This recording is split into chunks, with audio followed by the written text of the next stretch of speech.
ما همیشه اون چیزی رو که فکر میکنیم نمیگیم. نه چون حرفی نداریم، چون نمیتونیم.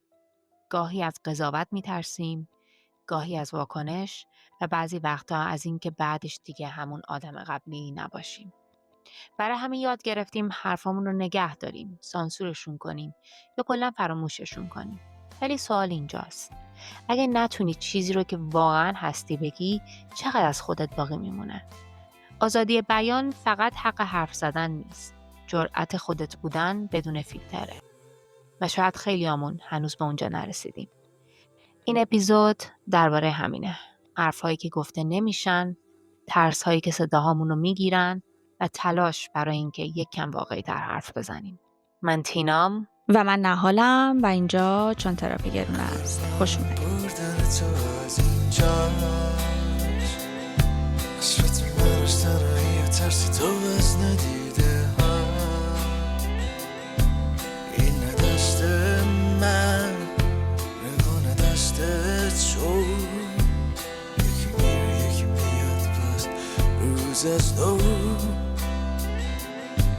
یکی میره یکی میاد باز روز از نو. به نظر تو آزادی بیان یعنی چی؟ آزادی بیان. آزادی بیان خیلی تعریف سختیه به نظر من. یعنی تعریف کردنش خیلی کار آسونی نیست. من یه جور مفهوم خاکستری میبینمش، یعنی خیلی سیاه و سفید نمیبینم و فکر میکنم چیزایی که به ذهنم میاد و میگم، نمیدونم حالا تعریف درستی هست یا نه، اینکه همه آدم‌ها به یک اندازه حق این رو داشته باشن که نظرشون و اعتقاداتشون و حرفاشون رو بگن یا ابراز کنن بدون اینکه بترسن مجازات بشن یا طرد بشن یا حذف بشن. اما مسئولیت حرفهاشون هم، یعنی اون چیزی که ابراز کردن با یه مسئولیتی میاد که اون مسئولیت رو باید قبول کنن. یعنی صرفاً آزادی بیان نیست به نظر من، یه جور مسئولیت پذیری هم باید توش باشه. ببین، یعنی تو فکر میکنی که هر کس میتونه هر حرفی که دلش بخواد بزنه؟ چون برای من یه ذره فرق داره. نه، برای هر حرفی نه. به نظرم حد داره. یعنی فکر نمی کنم هیچ اون جای حدش دنیا کجاست؟ اون سخت تعیینش. مثلا توی چه میدونم، مثلا یه جامعه مثل امریکا که ادعای آزادی بیان وجود داره، میگن که هیت اسپیچ مثلا تو نمیتونی بکنی، یا آره. حرفی که مستقیما به کسی آسیب بزنه، تهدید مثلا به قتل مثلا تو نمیتونی بری با آدم رو تهدید جانی کنی. اینجور چیزا، یعنی بالاخره یه حدی براش میذارم. من حدش رو برای خودم جایی تعریف میکنم که تو آسیب نزنی به به آدم کسی. های دیگه. آره. آره. منم فکر کنم مثل تو فکر میکنم. یعنی همون که تو میگی، یعنی تا حدی که ببین، یه فرقی داره. یه فرقی بین آزادی بیان و بیادبی هست که اینو اگر آدما یاد بگیرن خیلی خوب میشه. تا وقتی که به کسی بیادبی نکنی، یعنی تو آزادی که هر عقیده‌ای که داری بگی و به این فکر کنی که طرف مقابلت همو آزار نمیبینه. من داشتم ولی تو جامعه ما اینطوری نیست. یعنی من فکر میکنم که تو جامعه ما یه سکانس از سریال چیز هست، از سریال پایتخت، که من واقعا این سکانس رو دوست دارم و قشنگ نشون میده در جامعه ما آزادی بیان یعنی چی. که این آقای که به قول خودش هد خانواده است، نقی معمولی، داره خانواده رو میبره که با عروس جدید چینیا مثلا آشنا بشن. بعد داره تو ماشین بهشون میگه تو مثلا این عیوبو داری، تو این عیوبو داری، تو این عیوبو داری. بعد همه دیگه شاکی میشن، میگن خب نمیشه که ما همه این عیبا رو داشته باشیم ولی تو نداشته باشی. میگه چرا؟ منم دارم، من پرخاش میکنم، من حرف میزنم، نمیدونم اینا رو میکنم، ولی هیچ کس حق اعتراض به من نداره. این دقیقاً اینه. یعنی همه آزادن که نظرشونو بگن تا اون جایی که خلاف اون چیزی که نظر منه بگن. آها. میفهمی؟ این به نظر من این چیزیه که آزادی بیان در حداقل در جامعه ما این چیزه. این حکم اتفاقا اینی که میکنه. گفتی جالب، فکر کنم یه جمله معروفی هست که راجع به آزادی بیان که میگه من حاضرم جونم رو بدم تا تو حرفت رو بزنی، حتی اگر حرفت حرف من نباشه یا مخالف حرف من باشه. یعنی ام، آزادی بیان دقیقا همینی که میگی، اینی که این حق رو ما برای همه قائل باشیم. یعنی همونقدر که دوست داریم خودمون این فرصت و اجازه رو داشته باشیم که بگیم حرفمون رو، باید بتونیم بشنویم متقابلا حرفا و نظرهایی که مخالف حرفا و نظرهای خودمون. حرفت حرف من نباشه که یعنی من بهش اعتقادم نداشته نداشته باشم. باشم. آره یعنی من یعنی مخالف باشم حتی باهاش، ولی هم من برای تو میجنگم که تو هم فرصت حرف زدن رو داشته باشی. اون اولش که گفتم هر حرفی رو که آدم میزنه باید مسئولیت حرفش رو هم قبول کنه. دقیقاً واکنشی که تو به حرفت میگیری هم یه بخشی از اون مسئولیتیه که گردن توه. یعنی آزادی بیان به این معنی نیست که تو حرفتو بزن و بقیه هیچ واکنشی نشون ندن. اینم جز آزادی بیانه. تو یه حرفی داری، حرفت هم کانتروورشاله و ممکنه خیلی هم پذیرفته نشه. تو باید بپذیری که جامعه هم با استفاده از همون آزادی بیان ممکنه یهو واکنش تندی به تو نشون بده، یا تو رو میدونی تو رو مثلا قضاوت کنه، یا هر چیز. حالا توی جامعه ایدال ممکنه خیلی توی لول کمتری اتفاق بیفته، یا یه چی میگن گفتگو پیش بیاد، مثلا آدم ها فضا رو برای گفتگو آماده کنن که بیا توضیح بده، که بیا دقیقاً بگو منظورت چی بود اینا. ولی یه جایی که کمی تندروتره یا پذیرشش کمتره، ممکنه یهویی خیلی ریاکشن تند نشون بده. ولی خب اون باعث میشه که من نظر واقعی خودم رو نگم دیگه. یعنی آها بازم خودم رو یه ذره سانسور کنم. این فکر میکنم از این میفته گردن تو. میدونی اینکه تو خودتو داری سانسور میکنی، اون یه بحث دیگه است. خود سانسوری ببین با خب آخه آزادی بیان فرق میکنه. جامعه من درک از این که من بخوام اونقدر آزادانه حرف بزنم نداره. مثلا یه مثال برات میزنم، در شبکات اجتماعی مثلا اینستاگرام و اینا، تو الان میتونی هر چی دلت میخواد پست کنی بدون اینکه از ترس این داشته باشی که مردم الان قضاوتت میکنن. الان میگن در این شرایطی که الان هستیم تو واسه چی اینو پست کردی. دارم همینو میگم میفهمی؟ دیگه. ببین من از لحاظ قانونی و از لحاظ اینکه فضاش، اون فضا رو، اون آزادی رو دارم. این که من انتخاب میکنم به هر دلیلی، از ترس از قضاوت شدن، ترس از حذف شدن، ملاحظه شخصی، هر چیزی که هست، حالا اون علتی که به خاطرش سکوت میکنم، من اگه انتخاب میکنم که سکوت کنم به جایی که حرف بزنم، یا نظر واقعیمو نگم، یا نمیدونم خودم رو سانسور کنم، این به این معنی نیست که آزادی بیان وجود نداره. این به آره. این معنیه که من حالا یا از تبعات این همون مسئولیت هست. میدونی من مثلا متوجهم که تبعات حرفی که ممکنه بخوام بزنم چیه. آیا من حاضرم اون مسئولیت اون رو قبول کنم یا نکنم؟ اصلا برای من میارزه گفتنش یا نمیارزه؟ میدونی هر کسی ممکنه به 1001 مدل به این قضیه نگاه کنه، ولی این به نظر من منافاتی با آزادی بیان نداره. این یه کمی شخصی میشه. مثلا من خودم شخصا بیشتر از این که از مجازات قانونی بترسم وقتی که سکوت کردم، علت سکوتم ترس از قضاوت شدن بوده. حتما همینطور بوده. آره. یعنی من مطمئنم که بیشتر از به خاطر اون سکوت کردم، اگه جایی سکوت کردم، نه به خاطر اینکه مثلا ترسیدم قانون خرمو بگیره. آره. میدونی آره. تو چجوری؟ تو حرفتو میزنی؟ از قضاوت شدن نمیترسی؟ من خیلی میترسم. معلومه که میترسم. همه میترسن. یعنی کسی بگه نه من حرفمو میذارم و نمیترسم، اون آدم به نظر من دروغ میگه. همه ولی میترسن. فرق میکنه همه تو آدما دیگه. بعضیا واقعا حاضرن بها بدن، برای بهای سنگینی هم بدن برای اینکه حرفشون رو بزنن. بعضیا بهای کمتری حاضرن بدن. الان به نظر من در حال حاضر جامعه ما به خاطر اتفاقاتی که داره میفته یه ذره باید روی پوست تخم مرغ را بری و چیزایی که میگی، حرف میزنی یا پستایی که میذاری، یه ذره همه اعصاب ندارن. اصلا آزادی بیان الان در حال حاضر وجود نداره در حداقل در صفحات مجازی. اینو بذاریم کنار. ولی به طور کلی حتی خیلی جاها من خیلی نظرات داشتم که نه، جرأت اینو نداشتم که بگم. میدونی؟ بعد آدمایی رو دیدم که دور و برم نظراتشون رو گفتن و چقدر همه اینطوری بودن که وای این چی میگه، این چقدر بی‌شخصیته، این چه تحصیلات نداره. حالا نظرش رو بدبخت گفته، یعنی نظرش یه چیزی بوده که حالا نظر اونه دیگه، به هر حال آزادی بیانه و محترم. و دیدم که چقدر آدما جاج شدن از این نظر.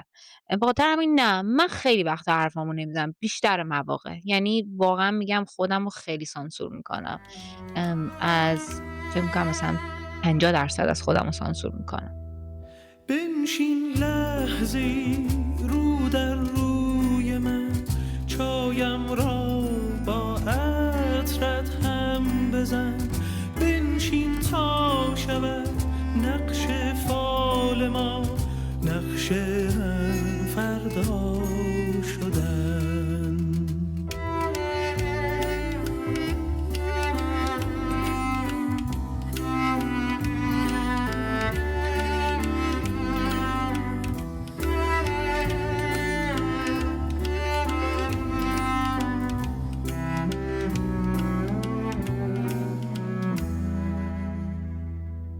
میخوابم تا رویای لبخند. ببین این که آدما آزادی بیان داشته باشن یه بحثه، اینکه پلتفرم و تریبون داشته باشن که بتونن حرفشون رو جوری بزنن که شنیده بشه، خودش یه بحث دیگه است. خب آره. یعنی تو ممکنه توی یه جامعه‌ای بگی همه اجازه دارن حرف بزنن، ولی فقط صدای یه عده خاصی رو بشنوی، فقط به حرف یه عده خاصی گوش کنی. این خودش به نظر من منافات داره با آزادی بیان. میدونی؟ یعنی که صرفاً این که به آدما اجازه بدی حرف بزنن کافی نیست. باید فضایی رو هم ایجاد گوشم کنی که بکنی. حرفشون شنیده بشه. البته حالا میگم این کانتر آرگومنتش اینه که خب آیا همه نظرها ارزش شنیده شدن داره؟ آیا همه باید به یک اندازه شنیده بشن؟ که در جواب اینم میشه گفت که فضا باید فضایی باشه که همه حرفا زده بشه و الزاما همه حرفایی که زده میشه حقیقت نیست، همش حرف درست نیست و توی اون فضا حرفهایی که بهتره، درست‌تره، محق‌تره، اونا خودش رو هی بالا و بالاتر میبره، بلند و بلندتر میکنه صداشو و نهایتا مثلا من سوال دارم. آها خب حالا من بپرس. ازت یه سوال بپرسم. تو اگه اون تریبونه رو داشته باشی، خب خب یعنی یه آدمی باشی که یه تریبون گنده هم داری، میتونی حرف بزنی، ولی جامعه‌ای که توش هستی، یه بار یه جا خوندم که میگفتن مثلا در ایران تو آزادی بیان داری ولی آزادی بعد بیان نداری. آیا از این تریبونت استفاده نکنی؟ برای اینکه میدونی، با اینکه میدونی که آزادی بیان داری، ولی ممکنه در آینده برای تو اتفاقی بیفته، برای تو، برای خانوادت، و از این آزادی بیان استفاده نکنی و تمام مردم دیگه تو رو قضاوت کنن به اینکه تو چرا مثلا در این شرایطی که الان هستیم صحبت نمی‌کنی. خب آها نظر راجع به این چیه؟ نظری که اوکی بس ببینم. اول اینکه آزادی بیان داری، آزادی بعد بیان نداری، در واقع یعنی آزادی بیان نداری. درسته؟ یعنی آره دیگه. یه جور ظاهره، حفظ ظاهره. آره. اگه واقعا تبعات سنگینی بخوای بپردازی به خاطر اینکه صرفا یه حرفی زدی که مخالف مثلا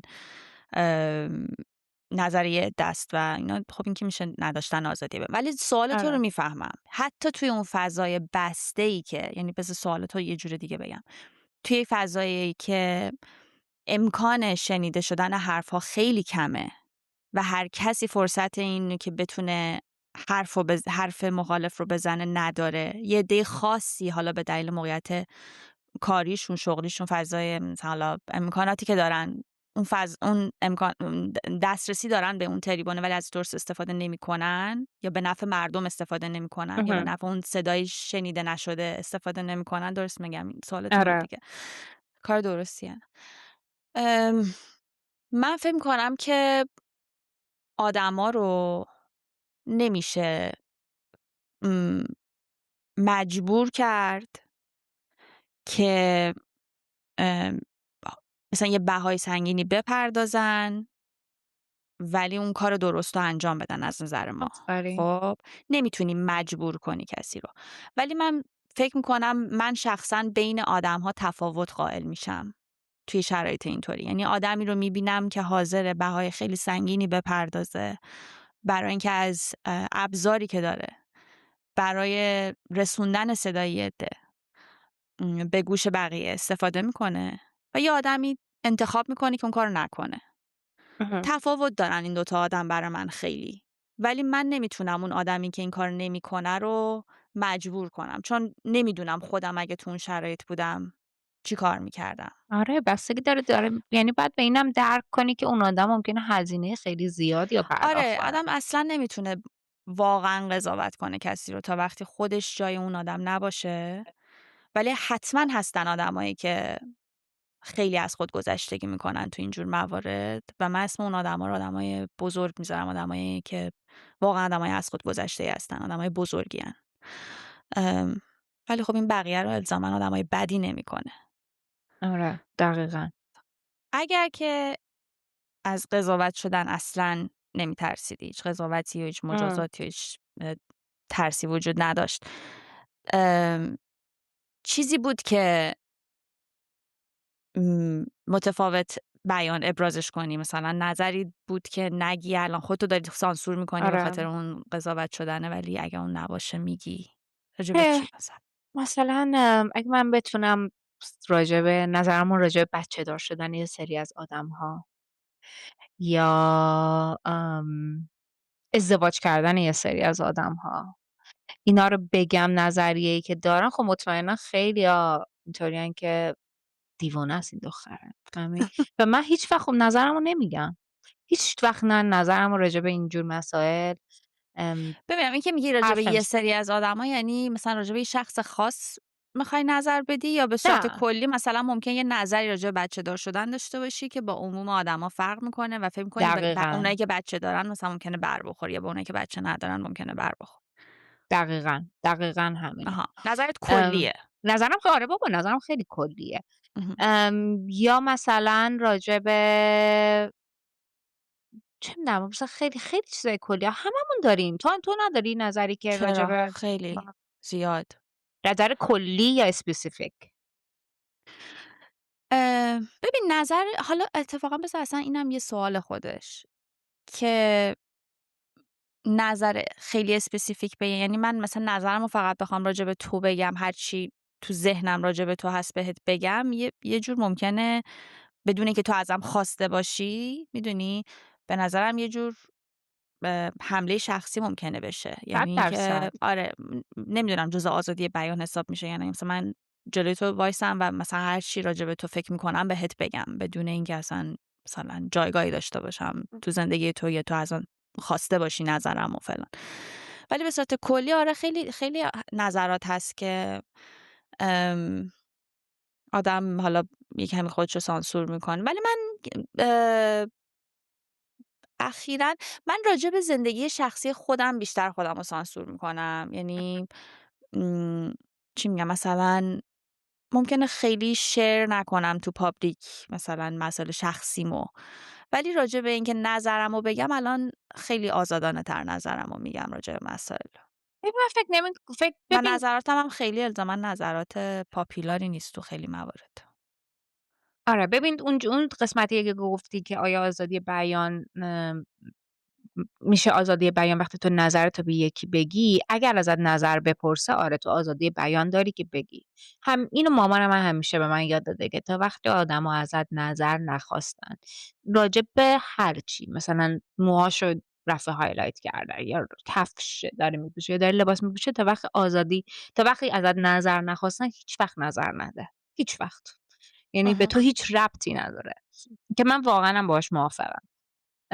ولی اگه از تو یه نظری بخواد دیگه تو آزادی بیان باید داشته باشی که بگی دیگه. یعنی ممکنه حتی اگه به اونم بر بخوره، مثلا مگه بگه مثلا این شلوار من زشته و تو نظرت اینه که شلوارش زشته، باید بهش بگی. ولی خب خیلی وقتا نمیگی، میگی نه نه خیلی هم عزیزم قشنگه قربونت برم. خب این دوباره اون حد و مرزای آزادی بیانه که اصلا آقا آدما این رو دست تو جای خوبی گذاشت. این سواله چند وقت پیشا یه جا پیش اومد که اگه دوست تو بیاد با خیلی ذوق و شوق، دوست خوبه تا یعنی مثل نزدیکین با هم، اه. دوستش داری قشنگ، بیاد با ذوق و شوق مثلا یه چیزی خریده، یه لباس خریده، خیلی هم خوشحاله که اون لباس رو خریده و اصلا اون لباس سلیقه تو نیست اصلا، خب، و بیاد به تو نشون بده و براش نظر تو مهم باشه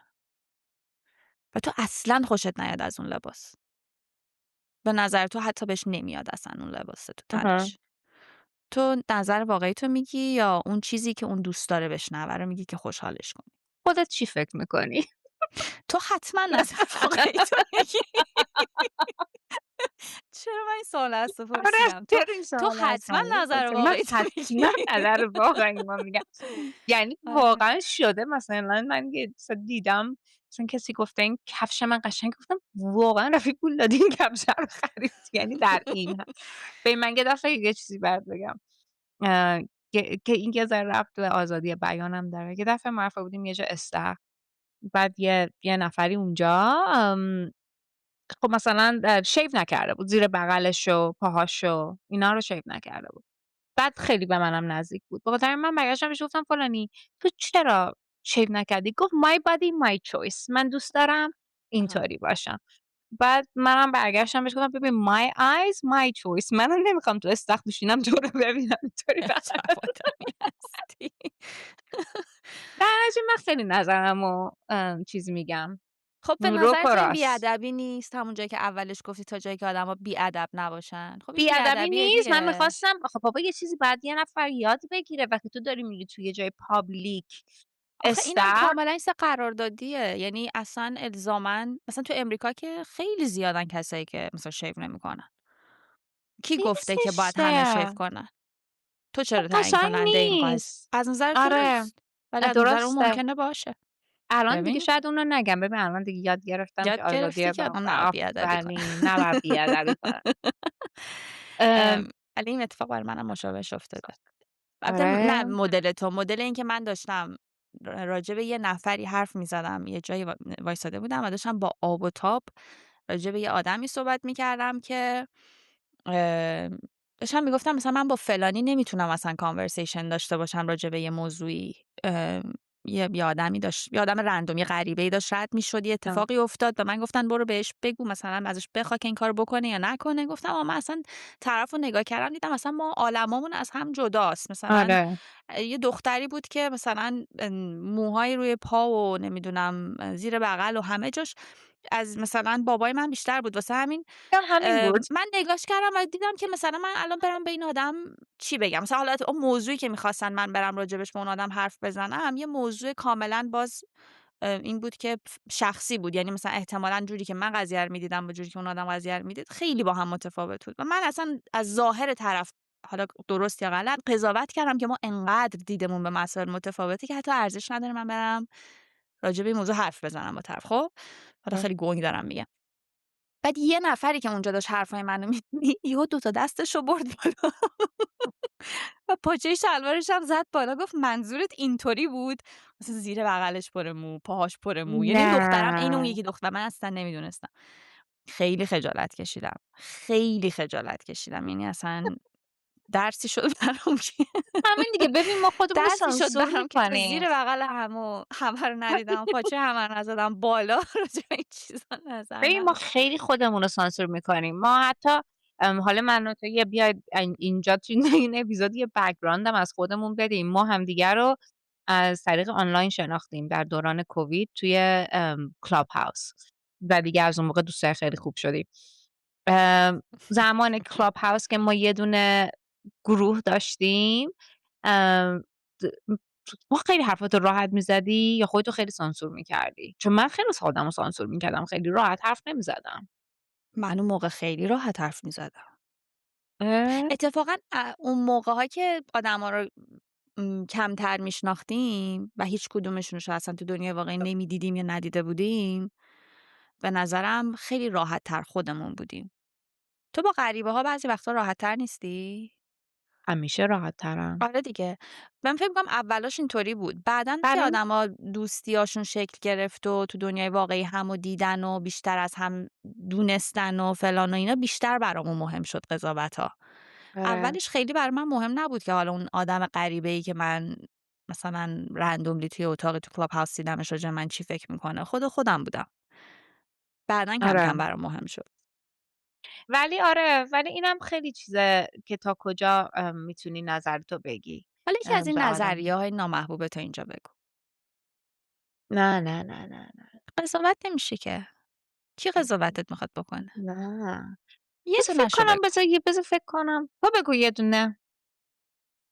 نظریه بیا خب نامحبوب خب بیا یکی بگو. از این نظریه‌های نامحبوبم اینه که به نظر من دختر باید همیشه خیلی بدن تمیزی داشته باشه.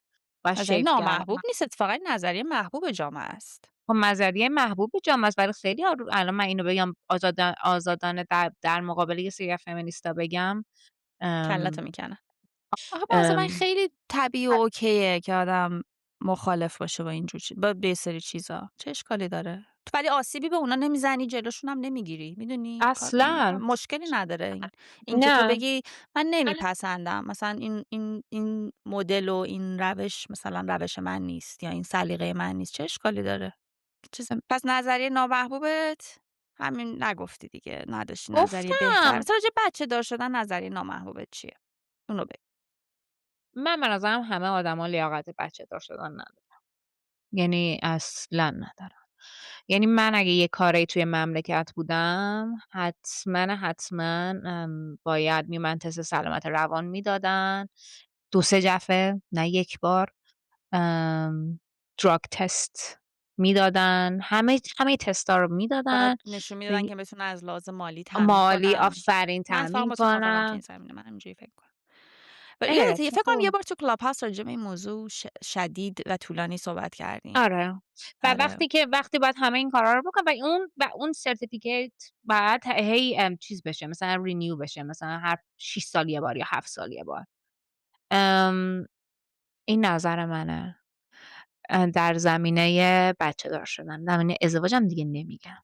خیلی مهم. ولی همون بحث بچه داشته من یادمه از اون زمان که راجع به این موضوع خیلی حرف زدیم. وقتی میری تو بحر این بحثه میخوری به دیوار چند جا. یعنی آدم میدونی یهو میبینی که خیلی اینکه یه حدی بذارید بگی اول اینکه کی تشخیص میده که کی صلاحیت داره کی نداره، حدشو کی تعیین میکنه. میدونی یعنی یهو انقدر بحث پیچیده میشه که آدم اصلا بیخیال میشه. اون ولی یه آره دکتر میفهم چی میگی. روانپزشک و مثلا یه سری آدم میشینن، چه میدونم یه فاینانشیال ادوایزر میشینه، یه دکتر روانپزشک میشینه، یه میدونی هر کس نسبت به چیز خودش به اون قسمتی که روش تخصص داره. و به نظر من مثلا یه 8 ساعت یک زن و مردی که میخوان بچه داشتن باید برن و اینا رو همه رو تست کنن و بعد بهشون میگن اجازه بچه دار شدن بدن، و در غیر این صورت هم اجازه بچه دار شدن ندارن. من واقعا در یک جامعه‌ای که خوشم میاد که یکی اینطوری کنه، برای اینکه در این زمینه میدونی چقدر بچهای بی سرپرست کم میشن، بچه سرپرست، بی سرپرست. خیلی مهمه، خیلی مهمه. این بچه‌ها اصلا خط قرمز منن. یعنی واقعا مثلا من بچه‌ها رو وقتی میبینم که خانواده‌ها بدون اصلا فکر همینطوری بچه دار شدن، خیلی اعصابم میریزن به هم. آره. ولی آره. خب این چیزا متاسفانه با با یه نیتی هم که مثلا یه حرکتی ممکنه با این نیت خوبی هم شروع بشه ولی همیشه میشه ازش سوء استفاده کرد. حتی همین آزادی بیان. ام. مثلا همین آزادی بیان اگر که حد نداشته باشه، یه عده‌ای به خاطر تریبونی که دارن صداشون بلندتره میتونن کاملا با استفاده از آزادی بیان آزادی یه عده دیگر رو بگیرن. میدونی یعنی یه دقیقاً. چیزی به ضد خودش تبدیل میشه وقتی که درست ازش استفاده نشه یا حدی براش نذاری یا مثلا مسئولیتی در قبالش نداشته باشن آدما. این چیز وجود داره، دیلاما وجود داره. آره. من باید موافقم.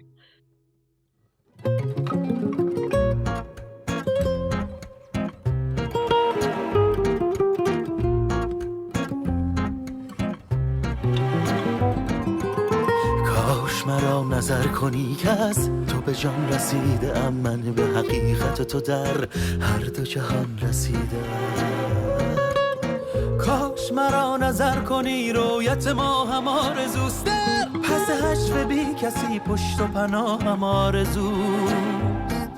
من به کجا سفر کنم در پی تو خزان شدم، سوخت مرا آتش دل شعله بی امان شدم. من سوال دیگه که میخوام ازت بپرسم اینه که شده که یه جایی حرفی بزنی، یه نظری بدی، انقدر با واکنش سنگینی تو اون لحظه مواجه بشی که پشیمون بشی از اینکه حرفتو گفتی یا حرفتو سریع عوض کنی؟ ابدا. من خیلی گفتم خودم خیلی سانسور میکنم، من خیلی گوش میکنم. اصلا خودت تو موقعیت نمیذاری. ابدا تو اصلا. سرنگی پس بلدی. آره، من حتی تو اپیزود قبلی هم گفتم من اونقدر که تو دوست داری با آدم بحث کنی، تو بحث دوست ندارم، میتونم گوش کنم. این دوباره برمیگرده به همون، یعنی اینجا دوباره برمیگرده به همون، برای اینکه من نظر واقعی بس یه خودم رو سوال خیلی دیگه ازت نمیگم. بپرسم. پس یه سوال دیگه. فکر میکنی با خصوصیت هایی که داری، مثلا اینکه میدونی مثلا آدمی هستی که قضاوت میکنی، خودت هم میگی خیلی راحت، مثلا ممکن نظرت راجع یه چیزی مسائل اگه ازت بپرسن بگی و نظرت ممکن نظر محبوبی هم نباشه، با شناختی که از خودت داری و فکر میکنی اطرافیانت ازت دارن، فکر میکنی باعث شدی تا حالا که کسی حرفشو از ترس اینکه تو قضاوتش کنی بهت نزنه اونجوری که میخواد بزنه، یعنی اون خودشو جلوی تو سانسور کنه به خاطر فیدبکی که ممکنه از تو بگیره؟ آره بابا، من الان تازه خیلی خوب شدم. من چند وقت پیش که اتفاقا خونه خالم بودم، خالم داشت به من میگفتش که من قبلا تو میومدی استرس میگیره. آره خیلی الان واقعا خوب شدم، هر چی دارم بزرگتر میشم واقعا دارم منطقی تر و بهتر میشم، ولی خیلی زمانی ام، بد بودم دیگه، یعنی ولی مثلا بودی؟ نه ولی نبودم، ولی نظرمو میگفتم دیگه، مثلا این چقدر زشته، این چیه اصلا کردی، اون چقدر بد، اینجوری این نظر میدادم. بعد مثلا میگفتیم بریم شام بیرون، میرفتن لباس میپوشیدن، من اینجوری بودم این چیه پوشیدی، این چیه، مثلا الان دیگه نه، الان دیگه خیلی ایزی گوین شدم، مثلا برام مهم نیست. اگه زمانی ولی برام مهم بود که آدمی که مثلا با من داره میاد بیرون باید خیلی خوب حالا اون لباس تو رو پوشیده تیپ و باشه. ظاهرشه، روی آره. افکار و عقیده و حرف و نظر و اینا چی؟ یعنی آدمی بترسه با تو حرف بزنه، یه نه آخه چیزی رو بترسه بهت نه، بگه؟ نه برای اینکه من واقعا میگم خیلی نظر راجع به افکار و عقاید نمیدم. من ممکن راجع به تیپ و لباس و سر و صورت و اینا تو نظرم خیلی زیاد باشه و نظر بدم و قضاوت کنم، ولی راجع به افکارت قضاوت نمیکنم. برعکسم کاملا. آره. الان به این نتیجه میرسیم که من آدم ظاهربینی هم با شما. اشکال نداره. ولی سلیقت خوبه.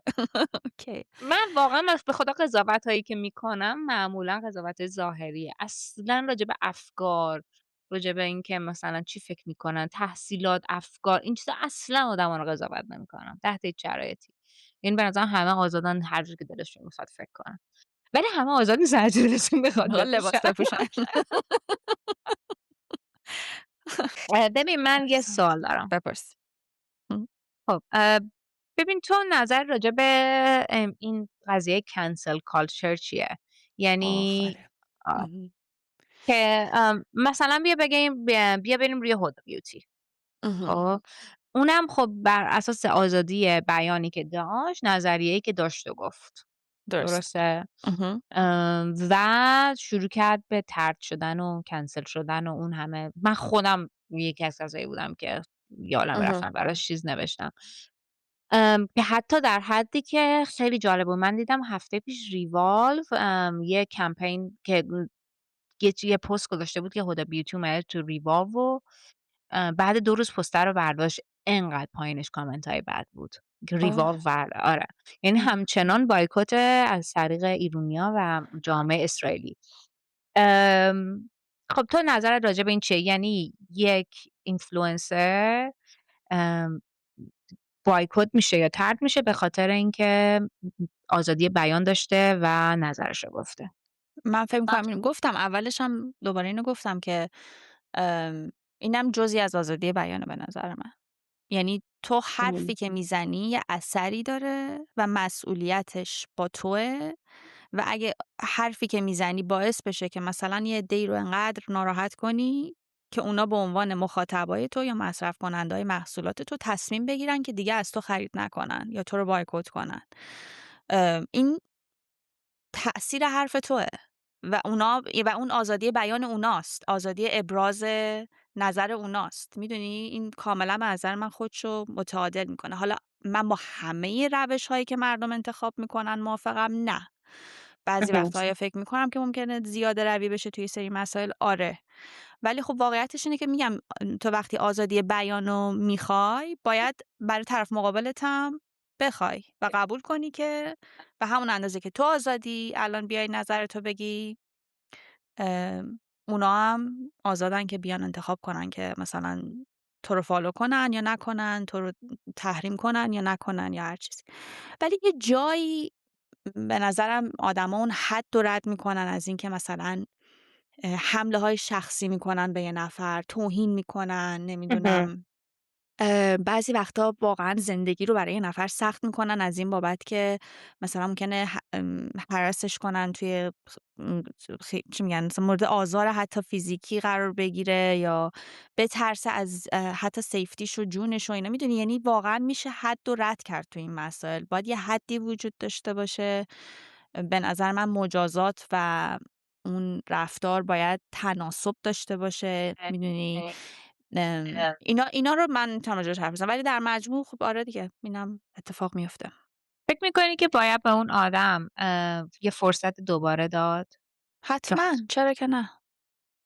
من فکر می‌کنم به همه میشه فرصت دوباره داد. به همه که نه ولی خب آره چرا، بستگی یعنی داره دیگه. فکر کنم سعی کرد خودشو، من اصلا راستش رو بخوای موضوع رو خیلی فالو نکردم ولی اومد عذرخواهی کرد یا توضیح داد، یه کاری کرد آره نه؟ عذرخواهی کرد و توضیح داد ولی وای از اون روزی که جامعه ایرانی بخواد یک نفر رو بکوبه، یعنی خدا به داد اون طرف برسه. نه فکر نمی‌کنم. میگم تو 2 روز پیش ریوالو که گفت و پستشو برداشت فرداش، یعنی من رفتم پست رو ببینم برای اینکه من خودم یه کامنت گذاشته بودم همینجوری هم داشت لایک می‌خورد. رفتم دیدم مثلا ببینم مثلا کامنت من چند تا لایک خورده، دیدم نیست، یعنی پست رفته. بعد رفتم نگاه کردم گفتن که پوستر رو برداشته، ریوالو برداشته. من فکر می‌کنم آره باید به آدما من فکر می‌کنم درس خوبی بود براش. یعنی درس عبرت شد براش که راجع به چیزی که اطلاعات نداره حرف نزنه. خب و اگه از این درس گرفته باشه در آینده اوکی باشه، مثلا آره دیگه واقعا باید بهش فرصت جبران بدن. ولی اگه نه دیدن که دوباره همچنان همونه، ولی دیگه از این به بعد خب این آدم خودشو سانسور میکنه. یعنی این آدم دیگه هر حرفی هم بیاد بزنه حتی اگه به مذاق شما خوشم بیاد بدون که ته دلشون نیست. میدونی آدما اینطوری راجبش فکر میکنن، خب فکر هست میکنن که دیگه. دارن ببین آره واکنشه باعث میشه که طرف مقابلت خودش رو سانسور کنه یا اصلا نقش بازی فرین کنه برات. آره دقیقاً. این ترس یعنی این مشکل وجود داره وقتی آدما ریاکشن اینجوری نشون میدن یا جامعه یه ریاکشن خیلی تندی به یه چیزی نشون میده، آدما میرن تو نقش بازی کردن. این تو هیچ وقت نظر واقعی آدما رو ممکن نفهمی. هیچ وقت نمیفهمی. من به این 100 اعتقاد دارم که نزدیک 65% از آدمایا حداقل اطرافیان دور و بر خودم نظری که میدن نظر واقعی خودشون نیست. یعنی بیشتر اون چیزی که جامعه میپسنده. آره این تو همه ما تا یه حدی هست من فکر کنم. بسته به موضوعات مختلف. دقیقاً بسته به موضوعات مختلف. و خیلی مخصوصا الان که دیگه حالا هر چقدر آزادی بیان داره بیشتر میشه، یعنی آدما میتونن آزادن حرف بزنن، از اون ورم چیزایی که راجبش نمیتونی حرف بزنی و نظر بدی هم داره بیشتر میشه. آره. میدونی و آره. اینم خب آره تو آزادی بیان داری ولی حق نداری راجب چه میدونم خیلی چیزا در مسائل کاری. مثلا من نمیدونم تو جدیدنا اچ آر از این کلاسای اچ آر رفتی یا نه. چون من تازه دوباره رفتم با هم میرفتیم دیگه سالیانمون بود. یه چیز خیلی جدیدی اومده بود که پارسال نبود و اینطوری بود که تو مثلا نمیتونی به همکارت بگی من با شوهرم رفتم امروز مسافرت، چون شاید همکارت شوهر نداشته باشه بعد ناراحت شه از اینکه تو شوهر داری. وا والا اصلا باورم نمیشد. یا مثلا وقتی داری با خواهر و برادرت مثلا میخوای راجع به خواهر و برادر حرف بزنی باید بگی مثلا siblings، نه باید بگی خواهرم یا برادرم، چون ممکنه طرف مقابل تو ناراحت بشه اینکه تو خواهر یا برادر داری. یعنی چی؟ والا خیلی عجیب بود نه؟ بر من حال که واقعا گفتم من با این مشکل دارم. اون نظریه نامحبوب بود اولش آره. پرسیدی، من با این آها. واقعا مشکل، یعنی یک جوری داریم آدما رو لوس ببخشید بار میاریم. بابا ملت باید پوستشون کلوف بشه توی یه سری چیزا. آخه یعنی چی که تو بخوای اه، اصلا من نمیفهم. من واقعا داری همیشه خودتو سانسور و میکنی، نظر واقعی تو بگو. خواهش می‌کنم نه واقعا سانسور راجع به نکن. این موضوع همیشه من میگم اتفاقا که اصلا به نظر من مثلا من یکی از ژانرهای مورد علاقه‌ام استندآپ کمدیه خب مهم. و استندآپ کمدینایی برای من محبوب منن که اتفاقا یه سری خطوط رو واقعا رد میکنن، خطوط قرمز و همه چیز رو به چالش میکشن. آره. خب و یکی از حسنایی که کمدی داره مثلا حتی کاریکاتور طنز اینا یکی از خدمتایی که به جامعه میکنه اینه، یعنی تو یه فضایی ایجاد میکنی که هر چیزی حتی اگه تابو هست ام، مورد چالش قرار بگیره. آدما رو آماده میکنی ذهنشون رو برای اینکه بتونن مسائل رو متفاوت ببینن یا بفهمن که بابا راجع به همه چیز میشه حرف زد. از لانگ از اینکه تو به کسی آسیب نخوای بزنی یا ام، خطری نداشته باشی برای کسی، من نمیفهمم چه اشکالی داره که آدما بیان حرف بزنن، نظر بدن یا نمیدونم اتفاقا اینجور چیزا یه حساسیتی ایجاد میکنه، یه حساسیت اشتباهی ایجاد میکنه در جامعه. تو ناخودآگاه میخوای یه چیزی رو سانسور کنی، بیشتر میذاریش توی مثلا موضوع اتنشن. مثلا اصلا همین موضوع اولی که گفتی شوهر داشتن یا نداشتن خیلی برای من جالبه. حالا اگه واقعا دقیقا با همین مفهوم گفته شده، تو اگه حتی مثلا از 9 نفری که شوهر ندارن 8شون خیلی خوشحالن هم که شوهر ندارن، تو میای این کورسو میذاری طرف فکر میکنه حالا یه چیزی تو زندگیش کم داره، اصلا تا دیروز ممکنه اصلا یه جور دیگه به زندگی خودش نگاه میکرد، از امروز نگاه میکنه میگه یعنی چی مثلا مگه من یه چیزی کم دارم؟ میدونی چی میگم؟ یعنی اصلا خیلی تاثیر بد ممکنه بذاره رو آدما این. یا طرف خواهر برادر نداره اصلا عین خیالش نیست یا بعد از این کورس میشینه با خودش فکر میکنه که نکنه من یه چیزی کم دارم. آره ولی خب اینم ممکنه به اون آدمه ضرر بزنه دیگه. اگه بحث اینه که آزادی بیان نباید به تو ضرر بزنه، خب اینا میگن شما اینا رو نگین که به اون آدم ضرر نزنه. آخه چه ضرری میزنه به اون آدم؟ من اینو میخوام بدونم. همین دیگه، مثلا ضررش اینه که اون قصه بخوره از اینکه شوهر نداره. خب تو داری یه دیفالتی تعریف میکنی که شوهر نداشتن یعنی قصه خوردن. من میگم این خطرش اینجاست اها. که تو داری آردی این ذهنیت رو برای طرف ایجاد میکنی که اگه شوهر نداره یه چیزی کم داره در حالی که آره. اصلا اینطوری نیست و همه اینجوری فکر نمیکنن. آره منم فکر کنم این خیلی چیزه، خیلی دیگه اضافه زیاده کاریه. رویه واقعا. آره، آره. تو تا حالا شده مثلا برای اینکه دوباره برگردیم تو همون بحث کنسل کالچر، مثلا اینکه سلبریتی بوده که تو بایکوتش کردین به خاطر مثلا نظریه‌ای که داشته؟ آره. میخوای بگی کی؟ یا میخوای خودتو سانسور کنی؟ محسن نامجو. اوه من واقعا اوکی. آهنگاشو دوست داشتم ولی از یه جایی به بعد اصلا نمیتونم گوش کنم متاسفانه.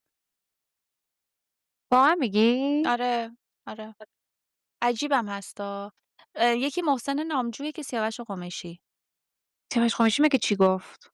چیزی نگفته. نه بحث اون نیست، بحث چیزی گفته نه که حالا چیز حالا یه داستانی داره نمیخوام الان اینجا بگم، ولی کلا خود من دچار این دوگانگی ذهنی میشم بعضی وقتا که هنر رو باید از هنرمندا یا جدا کنی یا نکنی.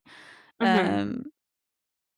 قاعدتا نه باید یه تعادلی برقرار باشه، ولی تو یه سری چیزا سخته برای من. مثلا وقتی یه چیزی از اون طرف میبینم یا یه شخصیتی ازش بهم شناسونده میشه، دیگه از اون هنرش نمیتونم لذت ببرم اونطوری که قبلا لذت میبردم متاسفانه. حالا نمیدونم درسته یا غلط. آره. ولی بیشتر از همه محسن نامجو. اوکی، تو اوکی. چی؟ منم داشتم. من تو این هنرمنده الان جدیدنا چاوشی. راست میگی. آره. البته من خیلی چاوشی کار چون نبودم. منم خیلی نبودم ولی 2 تا آهنگاشو خیلی دوست داشتم ولی داشتم تو این پلیلیستم بعد رفتم درآوردم و خیلی دلم هم تنگ میشه یه موقعی برای آهنگاش. ولی دیگه درآوردم دیگه چیکار کنم. ولی واقعا مثل اینکه آخه کسی تا حالا صدای اینو نشنیده دیگه میدونی که نه آره مثلا سمش. مثلا آره. خیلی حرف نمیزنه خیلی مصاحبه نمیکنه در نتیجه برای من مثلا من یه چیزی توی ذهنم از این آدم ساخته بودم که یهو با اون چیزی که فرو ساخته ریخت. بودم فرو ریخت. آره خیلی ام. زیاد. و حالا با اینکه منم چاوشی باز نبودم ولی بالاخره مثلا من خیلی خوشم میومد از اینکه اینقدر خودش رو درگیر چیزای حاشیه مصاحبه و نکرده و اینا. حاشیه و آره از اینش خیلی خوشم ام. اومد و بعد یهو دیدم بابا چه به کاهتون زدیم. سخت آدم بدون بدون اینکه یعنی وقتی یه چیزی از یه نفری میشناسیش نه ولش کن. وقتی یه نفر یه جوری میشناسی خیلی سخته که بتونی به آثارش با همون نگاه قبلی نگاه کنی. یعنی وقتی نظرت نسبت بشه.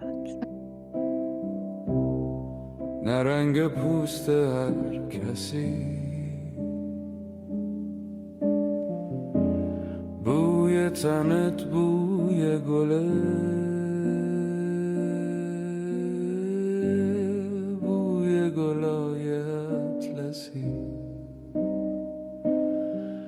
اوه ای که بهترین کسی، تو از کدوم را میرسی وقتی میای که دیر شده. به نظر تو البته این خیلی ممکنه به آزادی بیان ربط نشه شاید تو همین قضیه کنسل کارچر و این چیزایی که داشتیم بحث میکنیم آیا فکر میکنی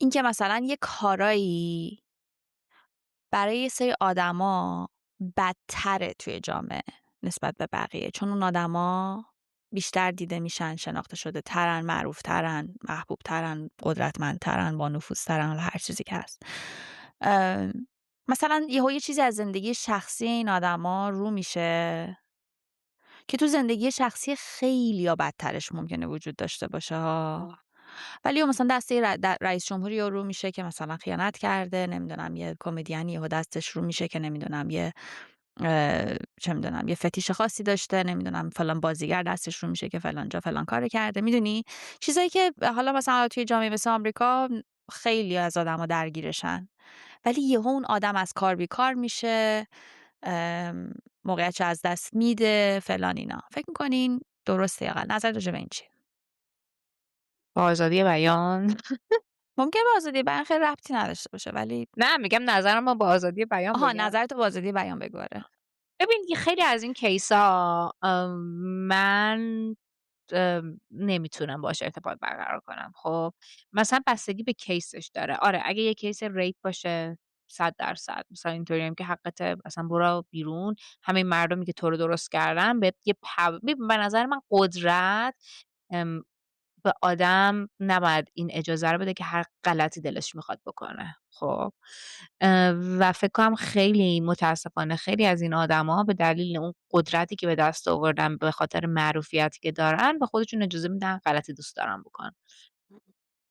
ولی بستگی به کیسش داره به نظر من بستگی داره که کیسش چطور باشه از قدرتش چجوری استفاده کرده باشه. آره مثلا قصهش چی باشه اون موقع به نظرم حقشه. آره باید تمام زندگیش ازش گرفته بشه ولی اگر قصهش فرق داره یه جور دیگه است براش پاپوش درست کردن اون موقع آره به نظرم مثل به قضیه جانی دپ و زنش میدونی به نظر من این همه سال ازش این همه چیزو گرفتن و بعدم توی دادگاه علنی مشخص شد که اشتباه کردن دیگه. باید بهش برگردونده بشه اون فیمی که داشته. تو چی فکر میکنی؟ منم فکر میکنم جایگاهی که آدما دارن توی یک جامعه مسئولیت براشون میاره یعنی من فکر می‌کنم مثلا اگه یک رئیس جمهور دروغ بگه با یه آدم معمولی دروغ بگه خیلی با هم متفاوته. اگه یک بازیگر محبوب مثلا زنشو بزنه با یه مثلا مزرعه داری تو آمریکا زنشو بزنه خیلی با هم فرق میکنه. من فکر میکنم عملا ممکنه به نظر یکسان بیاد، ولی تو وقتی به همین حرفی که تو زدی یه موقعیتی داری، یه جایگاهی داری، یه نفوذی داری، یه قدرتی داری، همه اینا به همون نسبت مسئولیتت خیلی خیلی بیشتره و بهای سنگین‌تری هم باید بپردازی اگر خطا کنی. آره. تو فکر می‌کنی که آزادی بیان برای زن و مردا یکسانه؟ سوال خوبیه. اه، وای این سوالت خیلی سوال خوبیه، ولی اصلا نمی‌دونم چجوری جوابش بدم. آخه هزار تا سوال شبیه این داره به ذهنم میرسه. مثلا یه مرد بزنه تو گوشه یه زن و یه زن بزنه تو گوشه یه مرد، یا نه این خب خیلی فرق میکنه. من دارم راجع به آزادی بیان نه حرف میدونم، میزنم، ولی نه اولین چیزی که به ذهنم رسید، چون اینو خودم بعضی وقتا مثل تا حالا چند بار سوالشو پرسیدم، یه سری حرکت‌ها رو یه مرد در حق یه زن بکنه خیلی وحشتناک‌تره تا یه زن در حق یه مرد، به خاطر اینکه اون تناسب قدرت وجود نداره. خب مثلا انگار که یه ضعیف‌تر میخواد به یه قوی‌تر آسیب بزنه یا برعکسش. خب برعکسش خیلی ترسناک‌تر. حالا راجع به آزادی بیان، قاعدتا زن و مرد حتما باید آزادی بیان یکسان داشته باشن. ولی به نظرت دارن؟ به نظر من توی یه سری زمینه ها جامعه همونطوری که بقیه اقشار ضعیفتر جامعه رو داره محافظت میکنه از یه سری چیزا، من فکر میکنم این اتفاق با زنها هم افتاده و تحمل زنها بعضی وقتها برای شنیدن یه سری چیزا کمتره و به همون نسبت حرفشون هم کمتر شنیده میشه. یعنی این تناسب از هر دو طرف وجود نداره. یعنی اگر یه حرفی رو تو بزنی که مثلا راجع به یه مرد یه حرف رو بزنی و همون حرف رو راجع به یه زن بزنی، شانس این که واکنش شدیدتری ببینی از سمت زنا بیشتره. من فکر میکنم توی سری موارد چون حساسیت بیشتره و به همون نسبت خب و از اون طرفش هم من فکر میکنم شاید توی سری مسائل صدای زنها کمتر شنیده میشه. هر دوش هست. یه مرد اگه بخواد یه چیزی بگه راجع به زنها که نظریه نامحبوب باشه، بسیار با واکنش شدیدی مواجه میشه الان توی دنیای امروز، به خاطر اینکه زنها سالها مورد ظلم بودن، جنس دوم بودن، خیلی حقوق نداشتن و انقدر حساسیت روشون زیاده الان، انقدر سختی کشیدن حالا برای به جایی که رسیدن، یا انقدر میخوان محافظت کنن از چیزی که دارن، انقدر حساسیت دارن هنوز روی سری مسائل که اصلا اجازه نمیدن مثلا یه مرد جرئت نمیکنه. الان بابا مردای اصلا سفیدپوست من به فکر نظر من، نکنم. چرا به ببین نظر من مثلا بیا توی مردای محیط سفید کاری در نظر پوست، الان بگیری. بهت میگم مردهای سفید پوست به نظر من در دنیا الان بیشتر از هر کس دیگه تو دنیا دارن خودشون رو سانسور میکنن. راجب تقریبا راجب هیچ کس نمیتونن هیچ نظری بدن. شانس این که همه جوره لیبل، اگه راجب یه آدم غیر سفید پوست نظر بدن، اگه راجب یه زن نظر بدن، راجب هر چیزی نظر بدن، احتمال اینکه لیبل بهشون بخوره خیلی زیاده. برای اینکه مردای سفید پوست همیشه رأس هرم بودن و تو وقتی اون بالایی، هر حرفی که بزنی اگه نامحبوب باشه و نظر میاد که تو داری ظلم میکنی یا داری از موقعیتت سوء استفاده میکنی. میدونی چی میخوام بگم؟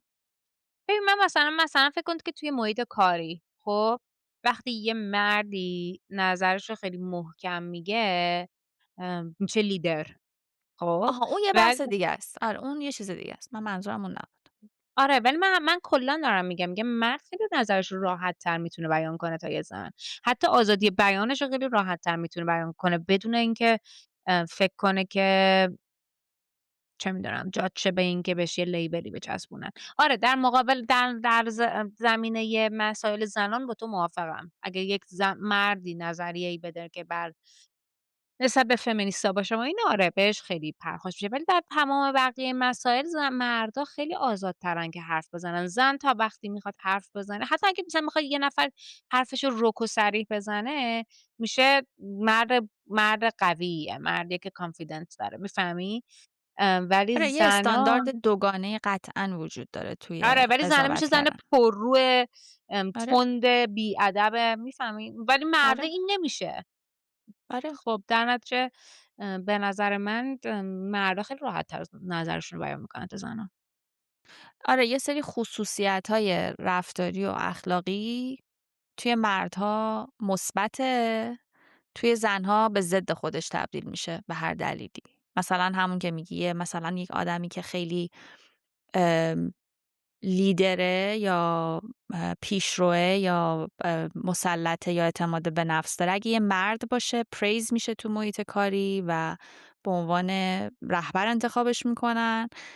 یه اهم. زن باشه ممکنه بگم چقدر سلیط هست طرف. دقیقاً، یعنی دقیقاً، کاملا همون خصوصیت میتونن به صورت منفی بهش دقیقاً. نسبت بدن. آره، این متاسفانه هست تو همه جوامع یا همه کالچرها هست، به نظر من خاص جامعه خاصی نیست. آره. حالا تو فکر می‌کنی مثلا یک زن اگر یه امنیت عاطفی داشته باشه، یعنی یه پارتنر، یه نفر که شوهرش، نمیدونم هر کس که بهش، یا دوست دخترشه، دوست پسرشه، هر کی، توی جمعی هم نشستن و دارن نظر میگن، فکر می‌کنی ممکنه که با امنیت بیشتری نظرش رو بگه؟ یعنی نظرش رو بیشتر بیان کنه تا وقتی یه دختر سینگل نشسته توی جمعی؟ راجع به چه موضوعی نظرشو بگه خب؟ هر موضوعی. ام، اه، آره مثلا میفهمم که اگه راجع به ازدواج بخوایم بستگی به اون موضوعش داره. آره بستگی اگه به بخوایم جمعش راجع به داره. آره بستگی اونو به خیلی چیزا میفهمم، داره. ولی من فکر میکنم که تو وقتی که یه چیز، یه یه مرد ساپورت پشتته. عاطفی، آفرین، نه یه مرد فقط نه، تو وقتی یه ساپورت عاطفی داری راحت‌تر نظرتو میگی تا وقتی یه دختر نه، واقعیتشو بگم من اصلا به زندگی شخصی خودم دقیقا برعکس بوده. اه، آره، اوکی. من همیشه وقتی تو رابطه بودم بیشتر ملاحظه کردم. آه. خیلی بیشتر خودم رو سانسور کردم. یه سری چیزای دیگه برام اولویت بوده به جای صرفا ابراز نظرم. مثلا ممکنه حالا نسبی دارم میگم، هیچ وقت آدمی نبودم که خیلی خودم رو نگه دارم، از این بابت نمیگم خیلی آدم متفاوتی بودم، ولی نسبی که بخوام مقایسه کنم، وقتی خودم خیلی راحت‌تر حرف میزنم، چون مسئولیتش فقط گردن خودمه، تبعاتش فقط دامن خودمو میگیره. خیلی میشه که آدم تو همین الان یه حرفی می‌خواستی بزنی گفتی امید اگه بشنوه کله منو میکنه. یعنی ناخودآگاه آدم ذهنش اینه که پارتنرم ممکنه خوشش نیاد از این حرفی که من دارم میزنم، یا آره. مثلا ممکنه رو کار اون اثر بذاره یا رو زندگی اون اثر بذاره. تو خیلی ممکنه بیشتر خودتو سانسور کنی تا آره. وقتی سینگلی، چه مرد چه زن. من فکر میکنم نمیدونم، برای من خیلی وقتا وقتی که اون پارتنرم هست راحت‌تر میتونم بحث مگه کنم، اگه بخوای خلاصه دعوا را نیست. بندازی. اگه بخوای اوکی. دعوا را بندازی خیلی راحت باشه که اگه یکی یه چیزی گفت امیدی که میخوابونه پیش گوش پس گوش اونم طرف. امید. اونم امید. اون شاید. یعنی اگه دلت به اون گرمه شاید، ولی در حالت دیگه من نمیدونم. جالبه برام که اینو میگی تو. من سینگل تو رو ندیدم، هیچ وقت نشناختم، واسه همین نمیدونم اگه آره سینگل تو بشی چقدر نمیدونی. مظلوم میشی. نه مظلوم اتفاقا نمیشم، پرروترم میشم. خودسانسوری خودسانسوریم میکنی. زیاد میشه. میدونی چرا خودسانسوری زیادتر میشه؟ مخصوصا اگه یه از توی اون جمع شاید از یکی هم چون خوشت دنبال بیاد شوهر و اینا. میگردی، میترسی شوهر آفرین. گیرت نیاد. نه ممکن مثلا اگه یه کیس مناسبم در این جمع باشه میترسی با خود از واقعی اون من ور. آشنا شه، ممکنه در بره. از اون نظر میگی. آره از فهمیدم. اون نه. این فرق من و توه، برای همینه که من بیشتر سینگلم. چون اصلا من خودم سانسور نمیکنم وقتی سینگل. به نظر تو کدومش بدتره؟ این که آدما نتونن حرفشونو بزنن یا این که هر حرفی که دلشون میخواد بزنن؟ هر حرفی که دلشون میخواد بزنن. ببین تو نظرت نسبت به آدمه انقدر یهو تغییر میکنه بس نسبت به اون چیزی که حرف میزنه، مثل اینکه تو بتونی مغز همه رو بخونی. بگو تا اگه بتونستی مغز همه رو بخونی یعنی چقدر تو از میگی آدم بدت میومد. آزادی بیان داشتن بدتر از نداشتنه؟ نه، آزادی بیانی که به کسی ضربه نزنه دیگه، به کسی توهین نشه، به کسی گفتیم این، یعنی من نظرم اینه، من آزادی بیان برای من تا جاییه که به کسی توهین نشه. اگه به کسی توهین بشه یا حرفی رو بزنی که کسی رو ناراحت کنه، به نظر من دیگه اون آزادی بیان نیست، اون پرروییه. این نظر شخصی منه. ولی تو وقتی آزادی داری که هر چی دلت، هر چی به مغز، فکر کن مثلا هر چی به مغزت میرسه بگی، فکرم نکنی راجبش. نه دیگه اون آزادی بدون مسئولیت درست نیست دیگه. اون مثلا چیز قشنگ یه جور هرج و مرجه. میدونی تو در قبال آزادی که داری حتما باید مسئولیت پذیرم باشی. خب یه سوال دیگه، تو فکر میکنی توی رابطت آزادی بیان داری؟ گود کوست.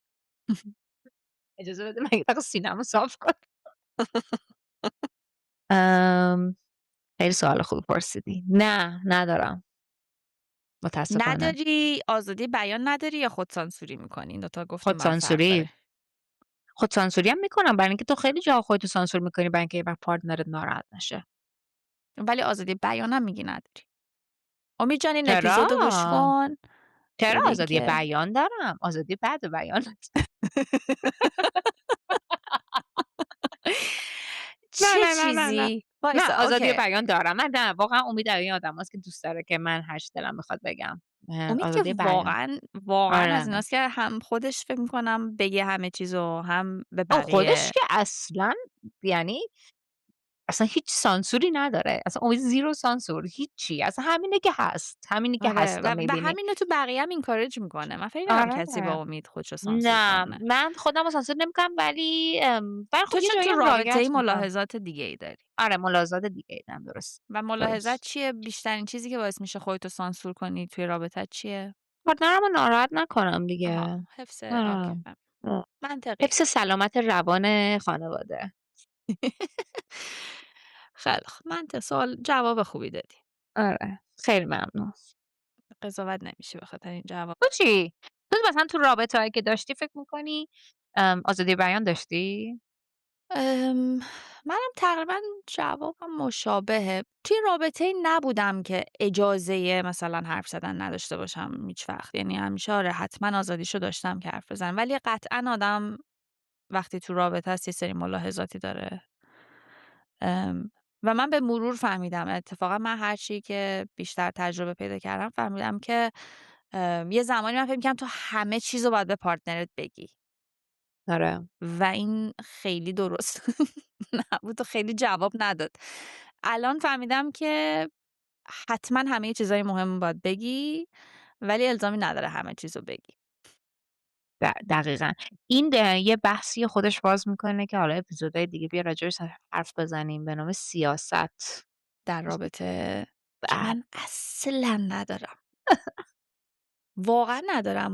منم ندارم، انقدرم به کسایی که دارن حسودی میشه چون اصلا من ندارم و این خیلی بده. میدونی که واقعا بده، باید یه ذره داشته باشی. ببین باید توی ذاتت باشه. من اینو فهمیدم، چون من هر وقت میام سیاست بزنم ببخشید تر میزنم.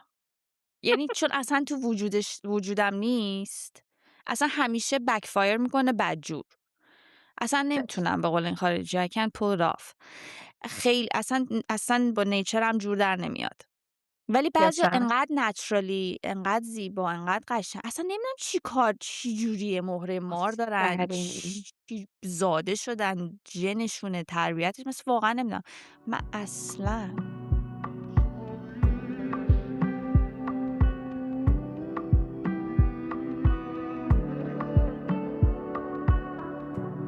به خودم دیر اومدم، گریه میکردم دیروزمش بی معرفت، چی منتظم دیر اومدی دورت بهتره، من میدونم میخورن همونا به درده، حیف من هرزه دوره تو پر کردی خودتو گم، یه هم سیل شد و خودتو بر، دوره تو پر کردی خودتو. نهایتاً این که آزادی بیان به نظر من یکی از اون مفاهیمیه که همه فکر میکنن میدونن چیه ولی واقعا شاید نمیدونیم دقیقاً چیه و وقتی وارد جزئیاتش میشی میبینی که توش کلی تناقض، مرزهای خاکستری، سوالای سخت، چالش، اینجور چیزا وجود داره.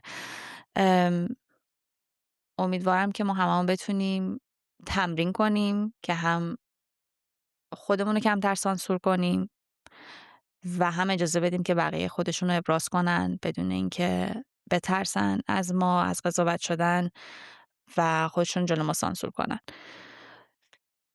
آره حرفی نداریم. منم فکر میکنم که آزادی بیان بیشتر از هر چیزی داشتن یه جاییه که بتونی بدون ترس حرفتو بزنی، خودت باشی، لازم نباشه قبل از هر جمله فکر کنی، خودتو سانسور کنی. و خیلی از وقتا بزرگترین آزادی همونیه که بتونی خودت باشی. من فکر می‌کنم این برای من مفهوم آزادی بیان. مرسی از اینکه ما رو گوش کردین. تا اپیزود بعد. خداحافظ. آزادی بیان یعنی این که وقتی راجع به هر موضوعی یه نظری میدی قضاوت نشی بابتش، بهت کسی نپره، به توهین نکنه، احترام همه رو نگه داری، باورها، اعتقادات همه رو بدم. آزادی بیان به نظرم از این میاد که ترسی نداشته باشی از این که بخوای حرفتو بزنی، براش تبعات نداشته باشه. آدم باید توانایی شنیدن حرفای آدم رو هم داشته باشه دیگه.